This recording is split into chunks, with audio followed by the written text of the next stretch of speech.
بسم اللہ الرحمن الرحیم۔ السلام علیکم ورحمۃ اللہ۔ میں اپنے 150 ساتھیوں کے ساتھ اردن پہنچ چکا ہوں اور الحمدللہ 5-6 دن اسرائیل کے بدنام زمانہ نیگیو ڈیزرٹ جیل کے اندر رہنے کے بعد ہمیں رہائی مل چکی ہے۔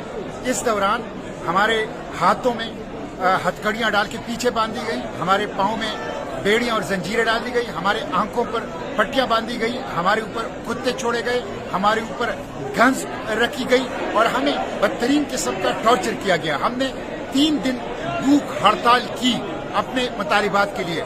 نو access to air, no access to drinking water, no access to medication, no access to life, کسی قسم کی چیز تک ہمیں رسائی نہیں تھی ایک بدنام زمانہ جیل تھا، لیکن الحمدللہ ہم رہا ہو چکے ہیں اور فلسطین کی آزادی کی جدوجہد جاری رہے گی۔ اس ناکہ بندی کو ہم توڑیں گے، بار بار اس کے لیے جائیں گے، غزہ کو بچانے کے لیے کوشش کریں گے اور جو جینوسائیڈ کے مجرم ہیں ان مجرموں کو کیفر کردار تک پہنچائیں گے انشاءاللہ۔